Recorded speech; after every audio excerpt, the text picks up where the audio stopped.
Well, that's been the day so far. It's been a market which has been under pressure and it's not looked good since the morning. 24,530. But the fact is that it has looked very good for the last 2 weeks and the backdrop has been very, very strong.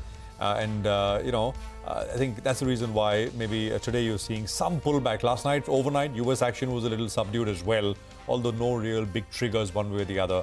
We're coming to you from the CNBC-TV18 News studios. This is Closing Bell. I'm Prashant. With me, my colleagues Surabhi and Rima here. Nigel is joining us from the newsroom floor. Guys, hi, good afternoon. Hi. Afternoon. Already getting quiet. We're still far away, from Christmas and New Year. The four of us or the market? The market. Generally a little quiet and very range-bound today. Well, go on, Nigel. No, quiet is good, yeah. Perfect. I think little too early, Nigel, to go quiet. Quiet to the end of the year. But it will get quieter, right? And I think global markets, etc., as we sort of... it's seasonally a good part of the year, absolutely. Last 2 weeks, last 3 weeks or so. But it also is a sort of quieter part of the year. And I think you will start to see that, not just here in India, but of course in the US as well. People sort of travel, all kinds of things. Just a few things before we get into the discussion.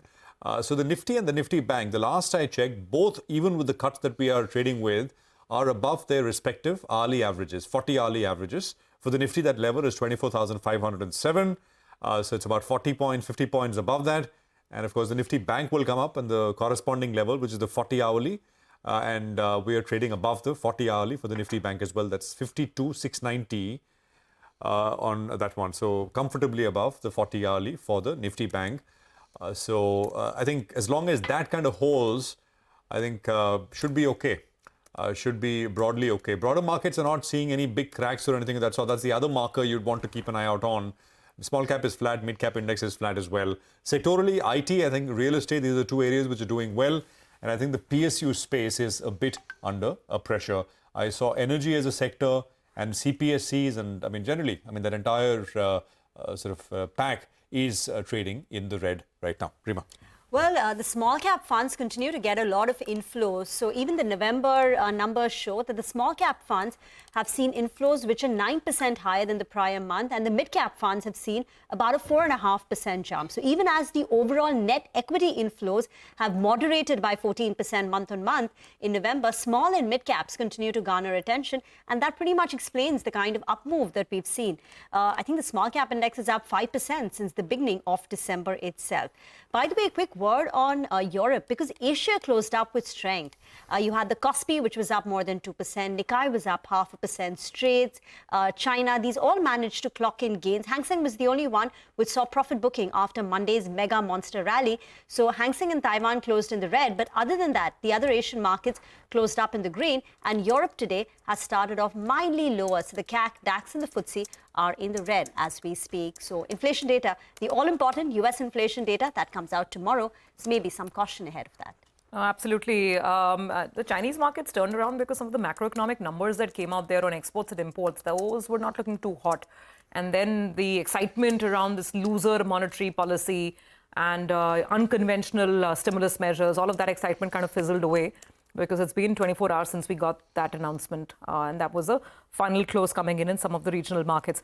Okay, here for us, let's focus on what's working. One pocket of the market that's alive and kicking is this entire capital markets space, companies that are related to the capital markets. And the reason is that today Motilal Oswal initiated coverage, not initiated coverage, actually it came out with a report. Some of the stocks are already under its coverage and on some it sort of gave out fresh views. And many of those stocks have reacted very well to some of that commentary. Nippon Life India, for instance, 8% higher. Nuvama is 6% higher. We'll tell you more about these stocks and exactly what is the what is the thesis that Motilal is talking about. So that's one theme in the market that's worked well. For the large caps, the saving grace is that tech names are still trying to fight for the bulls. So you've got Wipro, HCL Tech, Infosys. There's still some green on the tech side of the screen. Other than that, not much to speak of in terms of the gainers. Some of the non-banks like Shriram Finance, Bajaj Finance and Finserv, they're having a good run as well on the green side for the Nifty. So you have some of these NBFCs and you have some tech names, and that's where the gains are. Nigel, how's it looking last 1 hour? Well, that's right. Interesting times. A bit of red on the screen. Third straight session that we could possibly end in the red. So we'll have to see how things go. But let's get in Mitesh Thakkar to help us out with a couple of closing strategies. Hi, Mitesh. Good afternoon. Good to see you, Ben. What's the trade on the Nifty first? Nigel, on the Nifty in the morning also I commented, I think, we are looking at possibly a range scenario. Therefore, buying should be done closer to about 24,500. And I think now we're not far away from that, about 25, 30 points. So around those levels, once we see some kind of a reversal, I think longs can be taken and keep a 50, 60 point kind of a stop. I believe that 24,500, 800 is the broader range which the Nifty is falling. And therefore, from 500 or levels, 24,500 or level, you would expect some kind of a bounce back to about 24,750, 800 zones again. So maintaining a long bias, but waiting for the trade to be triggered. On the stock side, I have a buy on Hoodco. Buy here with a stop at about 247 for targets of 265. And a sell on Marico, which I would recommend selling with a stop at about 621 for targets of 590. Thank you very much for that. Marico was up 5% yesterday. Down 5% yesterday. Today it's up close to about 0.5%. Moving on, Motilal Oswal in its recent report says the Indian capital market has seen a remarkable growth in the last 5 years. But the penetration still is fairly low. Vamakshi is here with the key highlights of this note. Vamakshi. Well, that's right, Reema. This whole theme has seen a remarkable growth over the last couple of years. And, when we look at the overall theme, penetration, however, has been low. Case in point, when you look at the demat penetration, is at only 12% as compared to 62% for the USA. AUM to GDP ratio too is quite low at 17% as compared to the global average of around 65%.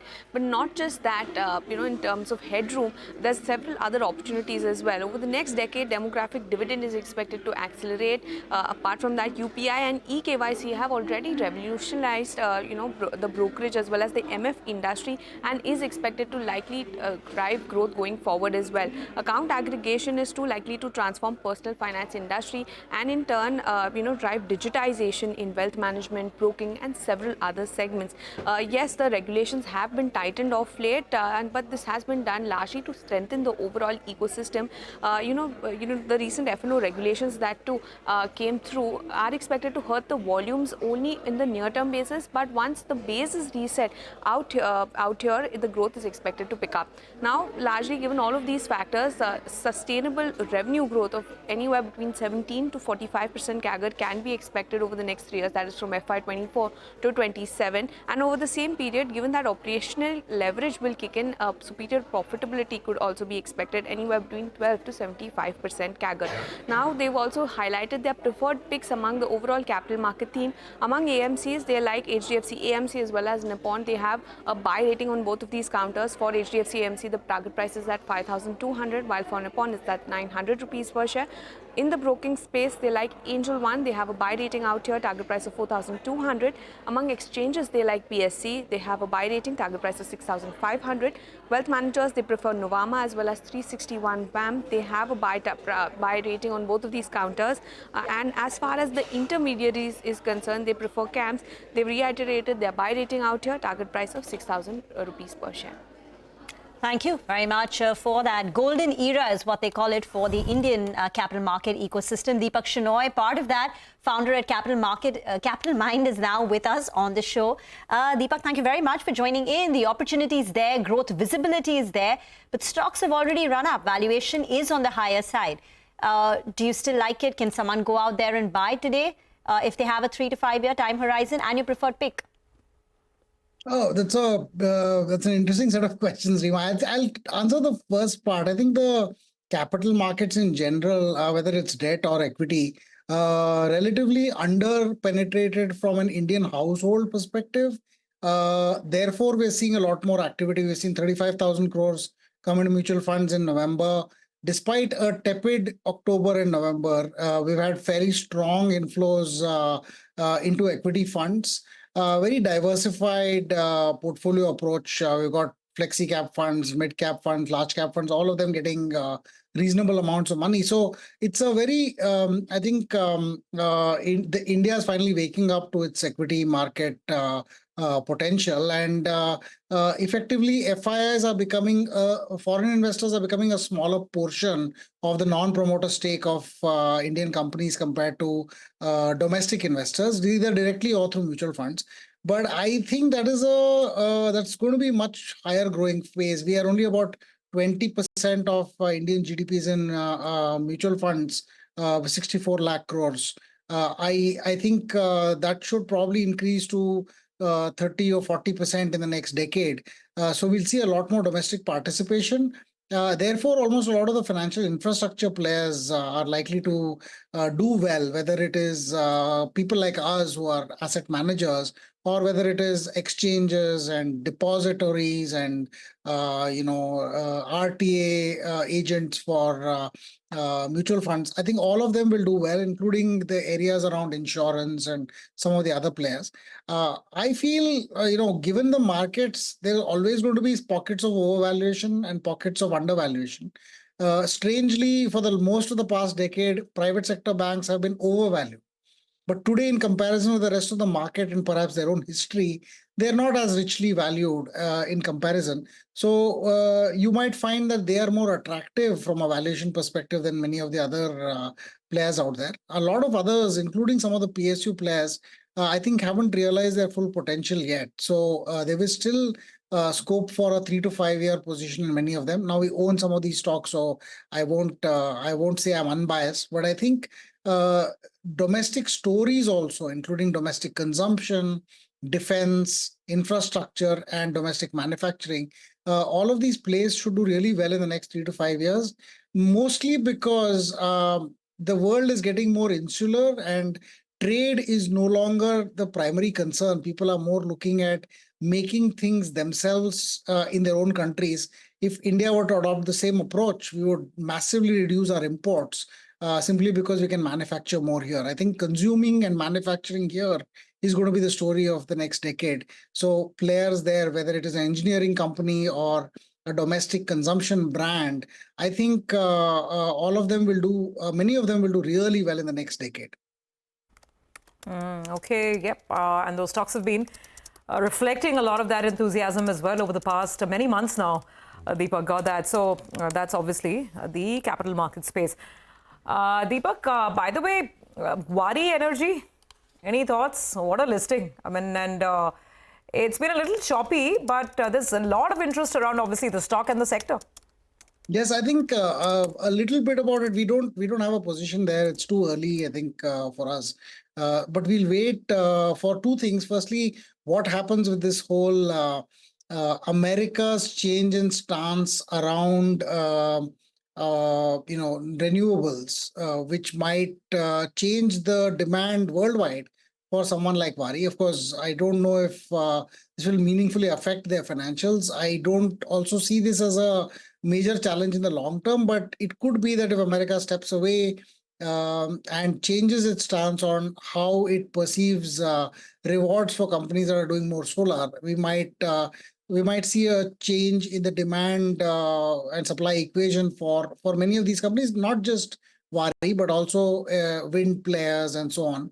And I think it will come at the expense. I mean, on the other side will be nuclear, which is not traditionally known to be a renewable resource, but it's actually a very rich resource for energy. So that might actually do well regardless of what happens. So I feel that beyond that, I don't have any visibility. I think we'll wait for 2 quarters of results after listing before we generally take a position. It tends to give us a little bit more understanding of how good the governance is in the organization, and also about more granular understanding of their demand and the growth potential in the marketplace. Okay, all right. Deepak, I wanted to ask you about Greaves Cotton. They announced a few days ago that they're going to be demerging and listing the EV part of their business separately, the electric mobility. And that business is a loss-making business, but we know it has tremendous potential. And these businesses are normally valued on sales. Though at the half-year mark, I see there's a degrowth in their total sales volumes. Last few months have been better. What's your view on it? It was at around 180, 190 rupees when that announcement came. Currently, it's around 250 rupees. We know Mr. Kedia has gone ahead and bought a chunk in it. Have you done any work with regard to the sum of the parts? Because the X of the mobility business, actually they're making profitability. Yes. In fact, Nigel, I think that is the interesting part of the business where they've been able to maintain a decent hold on a business, on the engines business before they went into this Ampere part of the equation, which is the EV part. But the EV part has to scale. There are lots of challengers here, including Ola, which is also listed, but also TVS and a few other players that are getting their act together. We haven't even seen a meaningful move into this market from in general in terms of market share. But I think this should become a 20-25% market share of just EV players in overall sales in the next few years. Not because EV is environmentally great and all that, it's just that the lower cost of operation might actually start to benefit people a lot more. Much about this having been said, I think Greaves will have to demonstrate its ability to retain or grow market share. They haven't been able to do that in the last few years, and perhaps the fundraising might give us an idea eventually once they demerge, if they were able to raise more funds, to be able to demonstrate to us how they will be able to grow this in a way that they can compete with some of those relatively deeper pocketed players who have even more profitable, other than Ola, the TVS and all of them have very profitable core businesses in their ICE two-wheeler space. So there is a lot more ability to spend and ability to distribute over there. So I believe here that valuations will have to be, not based on profitability. Perhaps even the number as a multiple of sales will be very high to begin with. But I would wait for that business to list and then buy that business separately. The current business is not, that great from a perspective of growth. I think it's more B2B in nature. But I would value it at a very high multiple there. But I think based on what Greaves' plans are for the electric division, you might actually give it a much better valuation based on how they plan to do growth. The demerger is the best way to unlock value, to be honest, and I think more companies should do that going forward. No, such a sharp move, right? And it's come so hard. The other one, which people have been waiting for I think at least 1.5 years, if not more, and there are people who've owned that stock waiting and waiting and waiting, and now things seem to be moving. But let's just hope it's not one step forward and two step back. I'm talking about Religare. Stocks up. It's off the highs. Now, the news is that the RBI has approved the Burman family plan to acquire the 26% stake in the company, open offer. Vivek is here with details about what this means and what are the next steps. Vivek. Well, that's right. 1.5 to almost 2 years now, as far as the sparring is concerned between the Burman family, that intends to go ahead and take controlling stake in Religare, and the existing board helmed by Dr. Rashmi Chaluja. Now, what's actually happened today? What is the fresh piece of information? Today, the company or the board has received the approval from the RBI.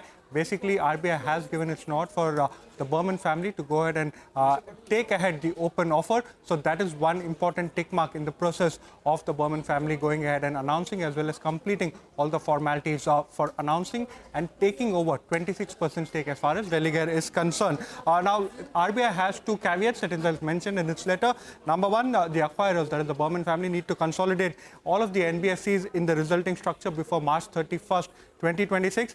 And also, there was a request to go ahead and appoint 4 proposed directors. At this point of time, RBI has not given a nod to appoint those 4 directors. Now, as far as the open offer is concerned, remember, there were approvals required from CCI, which the company has received, from the RBI, which has been received today. SEBI, was awaiting the RBI nod to come, so that too should come. And also, the IRDAI nod was expected, given the fact that the company does have care insurance. So IRDAI nod too is in the favor as far as the Burman family is concerned. So now, next step, the key to track will be the AGM, that is on 31st December 2024.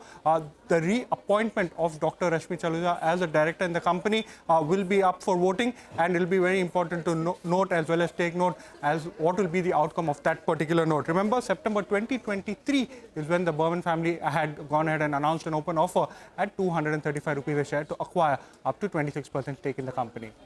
All right, Vivek, thank you very much for that.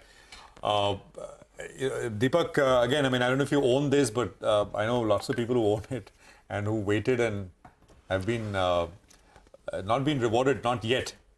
Although it's come up from the offer price at least, at closer to 300 rupee levels now. Any thoughts?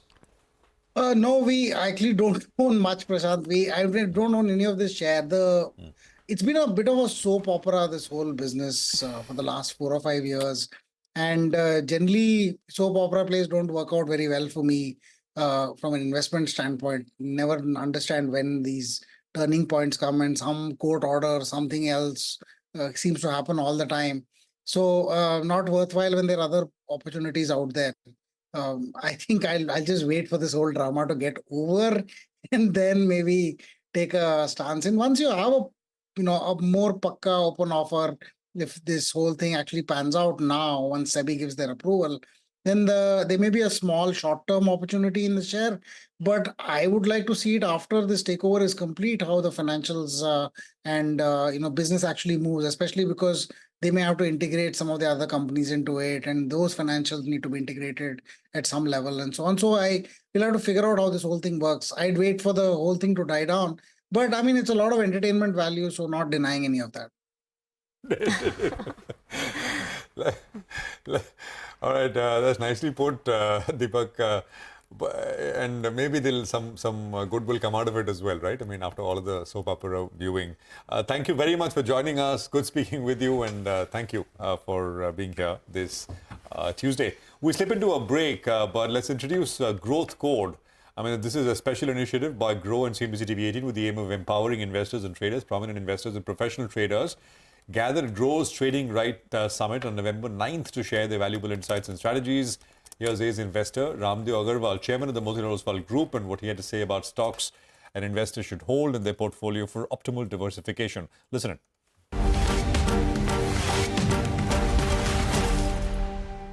For an individual investor, you should have as many stocks, as many you understand. If you have knowledge of 10, 15 stocks, have all of them. Or if you have the knowledge of only 5, 6 you don't know, you're fine with 5. As far as the statistical theory is concerned, after 15, it doesn't matter how many you have. Because all the benefit of diversification gets completed the moment you hit the 15 individual stocks. So, but then if you want to be very aggressive, if you are very young, you are very confident, you know the company, what you're buying, you know the price and value gap, you are pretty comfortable buying 5, 6 stocks. Have 20% in 5 stocks.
Okay, welcome back. We have the market, which is down about 60 points, 24,556 at this point in time.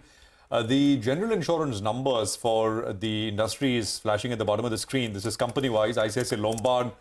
And I think everywhere there seems to be a bit of a drag.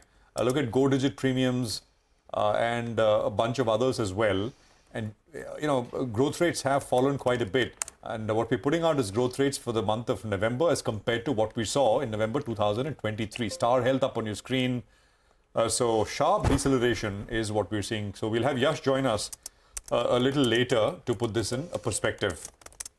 N. Jaikumar is with us, Group CEO and Managing Director at Prime Securities.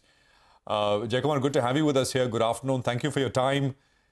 Good afternoon. So we're wrapping up 2024, Jakes. We're looking into 25.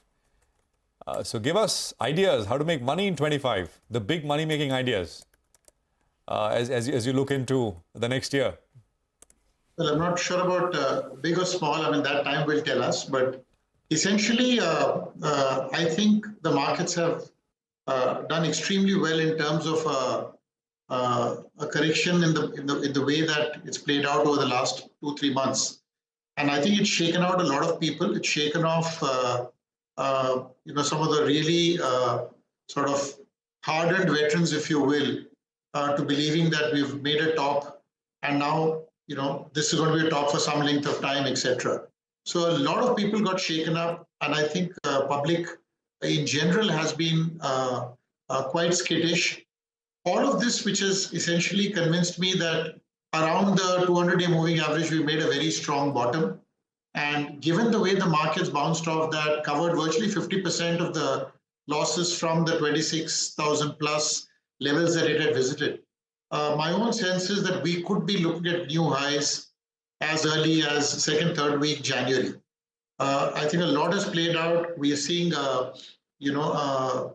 interest rates to the extent that they will get cut maybe a month, 2 months down the line. I think maybe the change of guard at the central bank could mean that interest rate cuts may be more forthcoming than otherwise. The increase in or the reduction in CRR would help with liquidity. I think that will have its pervading impact in the economy. And the government spending, which has been so far a bit of an issue. We've had the lowest government spending in approximately, 13 years. That, to my mind, will gather pace quite dramatically. So all in all, I'm quite optimistic, and it wouldn't surprise me to see a new high second, third week January as I sort of crystal ball into the next few weeks. Jakes, hi, afternoon. Rima here. Are you still bullish on PSU banks, or do you think, the stupendous rally that we've seen over the last 2 years is now all the good news is in the price, perhaps, and from here on, it may not be the kind of outperformer as it was? More bullish right now on private sector banks, especially those that have got, beaten down on one pretext or the other, notably this MFI.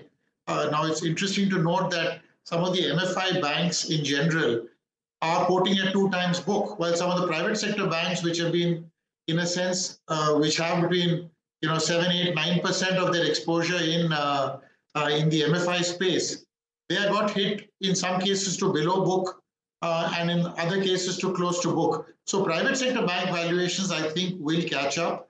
I think that's where the reversion to mean will happen. And the principal reason that guides me to this kind of thinking is that we have probably, as I mentioned in the earlier question, that fair amount of government spending left to be done for the end of the year. And when that sort of moves into the economy and there is velocity of money in the rural space, the MFI stress will come off, and especially banks that have been inordinately beaten down as a result of this MFI exposure, credit card exposure, could actually face a fair amount of springback. And I think it's, in a country like India with banking licenses now being almost, no new licenses to be given, and we have only a finite number of banks, the disparity in valuation sometimes that gets set in as a result of 1 or 2 factors that could be seasonal or transient. That gives you the opportunity to buy into. So I think private sector banks for me are far more attractive as a group, and I don't want to talk specific stocks. than public sector banks for the moment. Okay, hi Jakes, good afternoon and good to see you in. I'll ask you about metals in a bit, but what about FMCG? Godrej Consumer out of nowhere, they have come ahead of the end of the quarter and warned that things are not as rosy as it seemed. And HUL as well as Colgate in their investor calls as well, they stopped short of saying that there is a recovery underway. What's your view on these FMCG names? Because the index is closer to the highs, but you have some of these frontline names that are down 20, 25, 30%. And for good reason. Their growth has been limited, valuation multiples have been excessive, and a lot of, in a sense, the FMCG space exposure has come through the new age companies. I haven't been, in all fairness, a great, for the last several interviews of yours over the last maybe 3-4 years, not been a great fan of the FMCG space. I've been happy, to miss it as 60p stocks move to 80p stocks with 5% growth rates. And if that kind of thing prevails, clearly at some point in time, the cookie had to crumble, the chicken had to come home to roost, as it were. So I think they have come, these could go through long periods of consolidation. People are reluctant selling these companies. The inorganic growth is not there, organic growth is limited, pricing pressures are there, and the new age companies are willing to burn money in order to gain market share, and they're also burning capital in order to bring down prices. So I can't see either pricing power or, in any case, consumption as a theme was limited. So for me, the FMCG is happy avoid, and I'll continue to be there. If I have to play that space, it'll be through some of the new age companies, and that's probably the way to do it as well. Yeah, the new age companies, they've been definitely catching the market's attention, right? With the Zomato and then now Swiggy making waves. Jakes, great to have you on this afternoon. Good chat as always. I just want to go to pharma, which is a space that you've liked for a while. And it's in the headlines for not so great reasons right now. I mean, at least this week, it's been all about the US Biosecure Act and whether it'll get passed and whether the legal legislation sort of moves forward or not. So there's been some worry around it. Your thoughts on whether it is the CDMO space that you're more optimistic on, and what happens if indeed this Biosecure Act doesn't go as per plan, which means that it's not advantage India over China? No, I don't think you can conclude that. It may not be advantage India over China in a short tactical, should I say, CDMO space. But I think what can't be taken away is the fact that the generics pharma space is continuing to do extremely well. The generics pharma space is offering substantially lower prices for the same products, which I think anybody in the sort of helm in the US will go for. So I don't think that has changed. There have been some pockets which they have said has some pricing pressures where there are more than one player. But in general, I think that's a secular theme that will continue. So in the pharma space, I kind of like some of the PLI players, who are manufacturing here as import substitution kicks in, and the generic space. And where there's a combination of both these, I think it offers a great opportunity to buy into.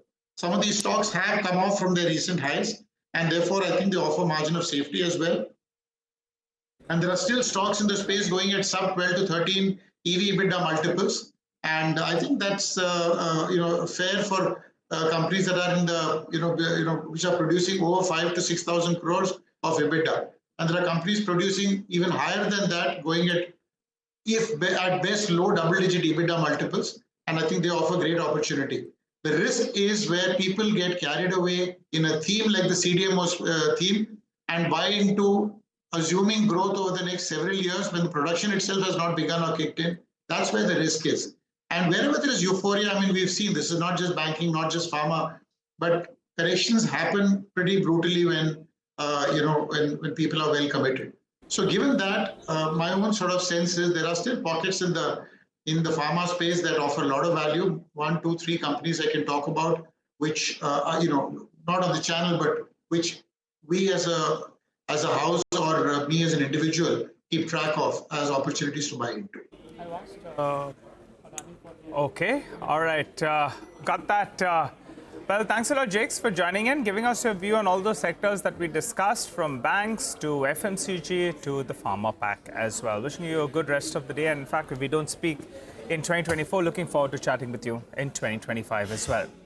But it's that time of the day where we have Nimesh who's joining in on D Street Chatter to help us out with what he's picking up. Well, Nimesh, another down day, but it's only up and away for you from here on. Happy birthday, Nimesh. Wishing you all the best. You know, it's been great working with you. Absolutely. And I'll tell you what, more than me, all the viewers love it because you're going to give them some insights which no one else can give them. I mean, that's the part of the job, right? You do what you do best in terms of choosing the management. I do best in terms of getting the chatter. So again, thank you very much for the wishes, Nigel. Thank you everybody in the team as well. From a market perspective, Nigel, you know, I think it's another day of consolidation, but the flow seems to be a bit tepid today. So the activity seems to be on a lower side in today's market. And having said that, the flows are slightly towards the sell side today. That's the overall indication. Okay. Having said that, there is a bit of buying in financials and consumer discretionary from the larger institutions. So that's the overall flow that I can pick up. But the good part is that the broader market seems to be outperforming on a daily basis. Even today, it's recovered from the lows and it's in the green now. I guess one reason for that outperformance is the fact that the inflows in the domestic mutual funds seems to be largely in the mid and small cap funds, right? And that explains that in the last 1 month, the mid and small cap have relatively outperformed. And it looks like that outperformance may just continue back on the domestic flows. From a technical point of view, I think 24,300, 24,350 is an important level on the downside to watch out from a support point of view. So need to see whether we support on those levels. But broadly, I guess today is a day when the flows are a bit tepid. But again, the mid-cap and small-cap outperformance continue. Well, that's right. And that's what makes portfolios as well feel good. And, you know, Nimesh, as you were doing that piece with regard to telling us, the markets actually have recovered from the lows of the day. So that's good news. But let's focus on individual stocks. What are you picking up? So, as I said, there is a lot of action in the broader market stocks. So most of the chatter today is part of the broader market stocks. The first name is Kansai Narrow. While the stock is down in today's trade, down 4%. But in general, the stock has been consolidating in a narrow range. But now understand there could be a large block deal in Kansai very soon. The shareholding is quite tight, right? The promoter owns 75, and there are a few institutions who own 6-7%. So looks like a large block is coming in Kansai Narrow. The second name is SPML Infra. We don't normally talk about that stock, but that's been buzzing on good volumes as well. I understand there is some H&A activity as well. And the buzz is that the company is likely to bag a large order very soon. Remember what happened to Carnex Micro as well. A small company bagged a very large order and we saw a big reaction. I guess similar kind of large order can expect in SPML Infra as well. So that's the second name. The third stock is Shivamoto. Again, a small stock. We don't talk too much, but big volumes on that name. The stock is up 15% last when I checked. Again, maybe the reaction is in anticipation of a fundraising via preferential issue very soon in Shivamoto. And the last is CG Power. At record levels, stock has seen a bit of a consolidation in the last few months, but now I understand the company is very close to raising funds via QIP, and large part of the fund will be used for some organic opportunities. That's the buzz on CG Power. Okay, well, Nimesh, thank you very much for that. So, two new names, SPML Infra and Shivam Auto. Not new, but names we don't discuss very often. Of course, I mean, the other ones are interesting as well. CG Power, so fundraise finally coming through. They've done a couple of acquisitions, but this, as Nimesh said, for CG Power is going to be used towards organic organic activity. So we'll see and keep track of some of this. Let's listen to veteran investor and chairman of Motilal Oswal Financial Services, Ramdev Agarwal. So we spoke with him earlier today. I mean, the theme of this year's wealth creation study is rooting for bruised blue chips. These are blue chips, essentially, self-explanatory, which have taken a large dip because of XYZ reason. Ramdev, you spoke about this in that interaction. Listen in. Nifty, any Nifty inclusion is also blue chip. So first 50 is what our Nifty companies, and then on top of it, any company which has more than 20% average ROE for 10 years. Very stringent note, I can tell you this. Correct. So we came across about 107 companies in total. Actually, in Nifty, about 20 companies, 22 companies are blue chips. So it is very tough to beat Nifty in the longer run because they're all blue chips. You know, from that 300 rupees, see, in buying blue chip, the fun is that blue chips do come back to their old high. See, there is a consumer slowdown for sure. Okay, I mean, I don't know why nobody's painting the houses, but there is a slowdown in the consumption of paints somehow.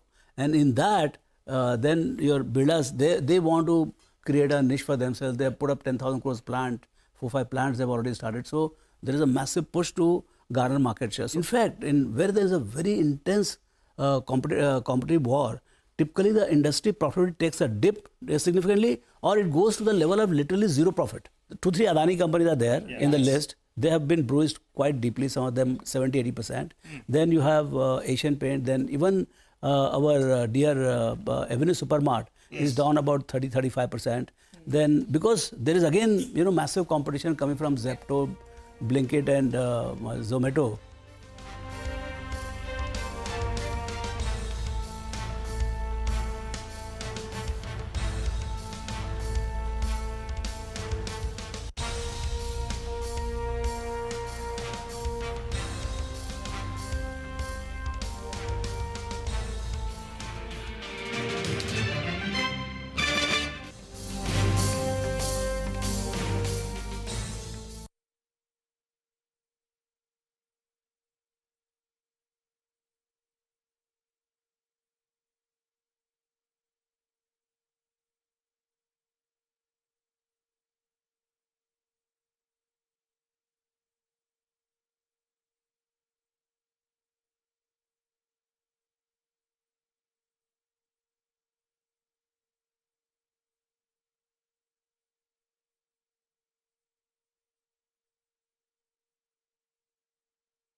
Welcome back. Well, keep your eye on a couple of stocks. Samvardhana Motherson, I think, should come up for you on the screen. The stock has recovered a little bit from the low point of the day. It's still 20% off the recent peak. But as we speak, the volumes are fairly decent over there, and it's above the 20 DMA. Just moved above the 20 DMA. So Samvardhana Motherson is one stock that we're tracking. And the other one is Senco Gold. The stock from the day's low has seen a good recovery. Yesterday as well, it went to a high of around 1,180, and from there it did see some selling. But today as well, it's moved a little bit higher in the last hour or so. Mitesh Thakkar is back with us. Mitesh, the headline index has seen a good recovery, but give us some individual trading ideas. Yeah. So I have a BTST. I think, emphasis on the entire IT pack is still looking better than the rest. So emphasis is a BTST. Disclaimer, we have some options positions over here. So there's vested interest. But this I would recommend a BTST with a stop at 31.69 for targets of 32.20. And the other one which I like is Godrej Properties, which could show good traction on the intraday and the daily charts. So BTST here with a stop at 2794 for targets of 2840. Okay, let's get to the insurance numbers then. The general insurance industry has seen a sharp drop in the premiums in the month of November. Yash is here with the numbers. Yash.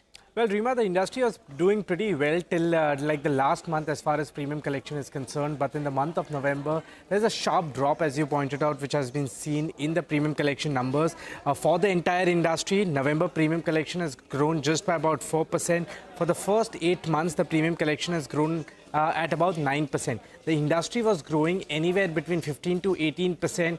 And we've seen a slide of about 4% growth in the month of November. Standalone health insurance industry has grown at 10%. First 8 months, the premium collection has been up 21%.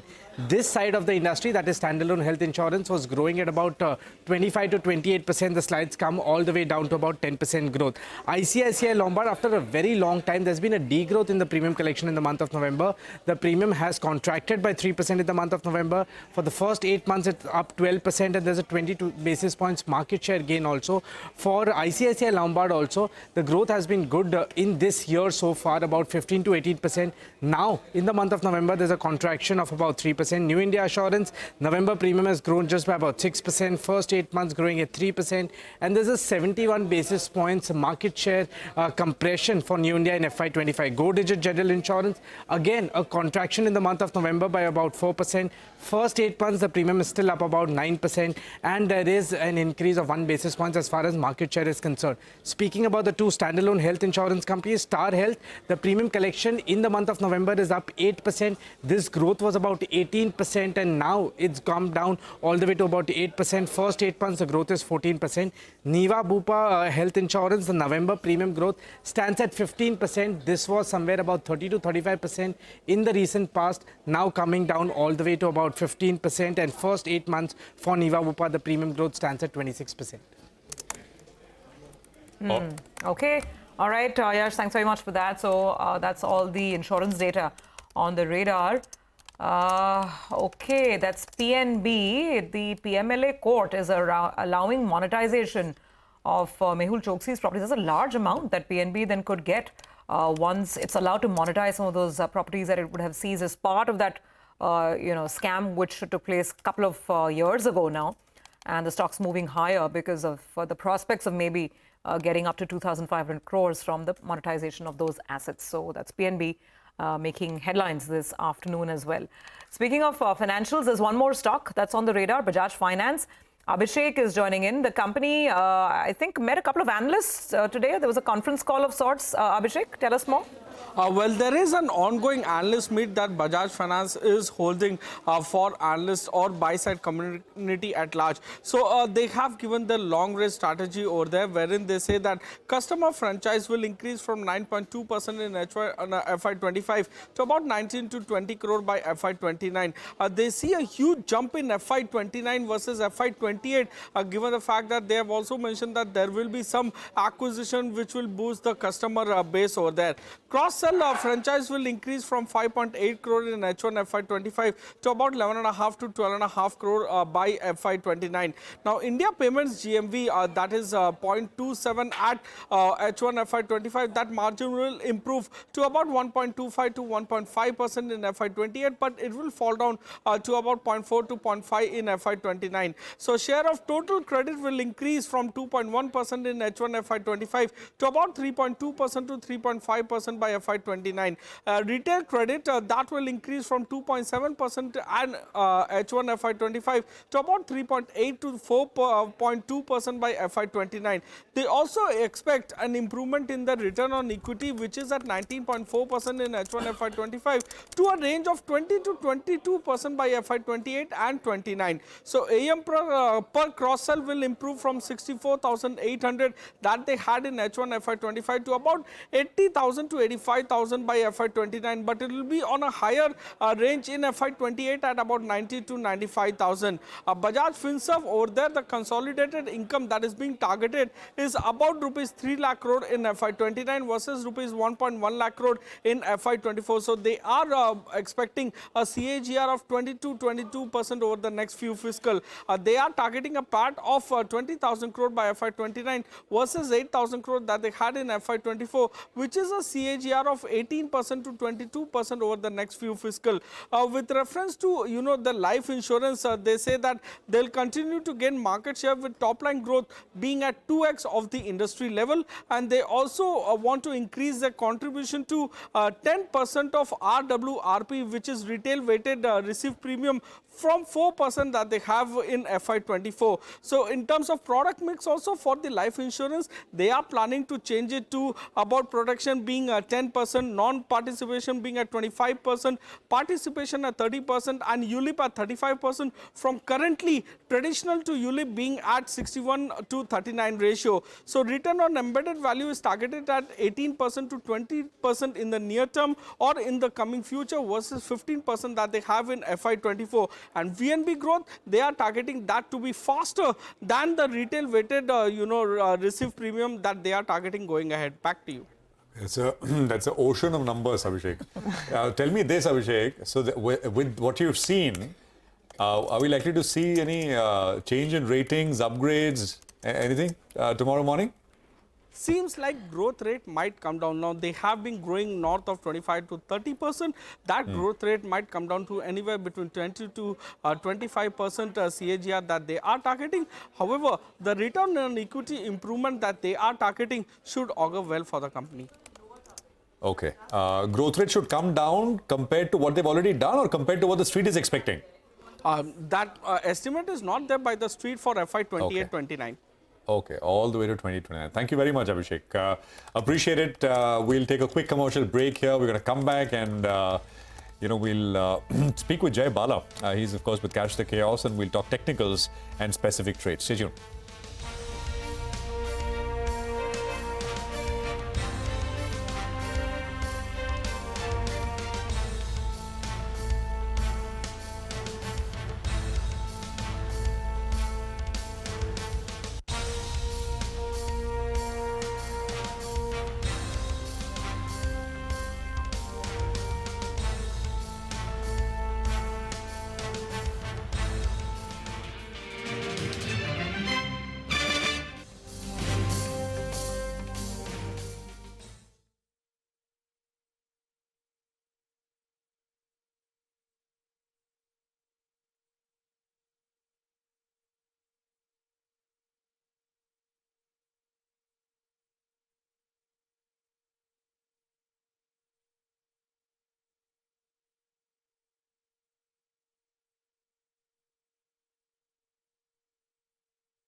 Welcome back. Now it's unchanged on the Nifty. 0-point move on the Nifty as we speak. Sensex is just up close to about 30 points. Few minutes to go as we wrap up today's trade. There has been a bit of a pickup in the markets. We were down 20-odd points. Now we're flat. Jay Bala of cashthekiosk.com is now joining us on the show.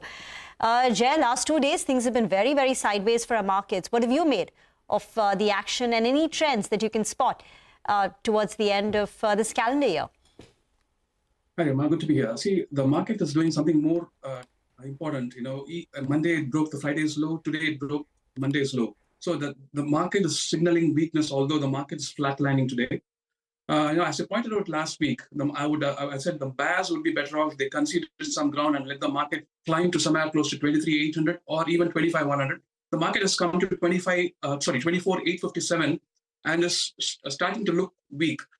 One more high would be okay, but even close to 25,100, that would make the market structure look like it's turning positive, but it's not. It's just a counter trend rally. But what would convince me that the downturn has resumed is a break of 24,295. Until 24,295 is taken out on an intraday basis, I would assume the market is still correcting upwards. Wait for the confirmation to come through below 24,295. Okay, all right. Hi, Jay. Good afternoon. Sounding cautious as we've heard in the last few weeks on the markets. So we take that point on the index. But today you're going to give us two calls, and I believe one of them is the long call. So go for that first and then give us your short call. I think it's on Grasim. Yeah, the September high for PI Industries, that's looking like an incomplete move for the stock. And the decline from the September high to the December low is an overlapping move. So that's possibly a corrective structure. But because the overall opinion of mine is, slightly cautious, I want to be sure that this stock is turning. So I'll wait for the stock to cross above 41.78, and then that will trigger a long for me. A very strict stop loss at 40.30 is important, and anticipating the stock to climb to fresh 52-week highs past 5,000 mark. And the short call I have is from the Adani Group. Grasim is looking like a corrective decline is still due. The recent high of about 27.34 is unlikely to be not taken out. So stop loss are above that level of 27.34 with the price objective of 2,400. Even Adani Ports is looking like the recent low it clocked in November. That looked like an incomplete move. So probably some moves are happening in the Adani Group. So if today's low gets taken out tomorrow, probably that will be a convincing move that Grasim is moving towards 2,400. IT is up 5% since the beginning of December, and that's the only index, according to you, that hasn't broken important supports. That's right, Rima. See, the markets are, for the IT index, it's moving from the November low in an overlapping fashion, but that's a five-step move. A five-step move is usually a trending move for technicians like us. But it's an overlapping move. But that's signaling that although the IT index is clocking fresh 52-week highs or fresh all-time highs, this is probably an ending move for the index. But as long as the index stays about 39,900, the sector remains bullish. So maintain bullishness, but with tight stop loss. The front line, Infosys and TCS, they are weaker than the broader names like Coforge or Persistent. Okay, all right. I think, Jay, stay with us. We're going to just wrap out things here on the program. But those are interesting views from Jay, as always, in terms of specific trades as well. So there were two calls. One is short Grasim from Jay, and the other one was long PI Industries, which Jay has put out. Of course, apart from Nifty levels, and for Nifty, of course, Jay believes 24,295. That swing low is important, and if you start to trade below it, I mean, that would mean that the market has resumed its decline, and a few other sectors as well. I think that's the closing bell which has gone off, and much better, by the way. We end with nothing. Actually, we end slightly higher, maybe even, right? I mean, 1.5 odd points. The adjusted close will come up on your screen in just a bit. The Nifty Bank perhaps also should come up, and here also actually about 1/3% gain, which came through after a very sharp bounce. From about 150. 150 or so was the low for the Nifty Bank. And from there, the Nifty Bank also posted a smart recovery. The mid-cap and small-cap indices end flattish, about 1/4% higher. So both about 1/4% in the green.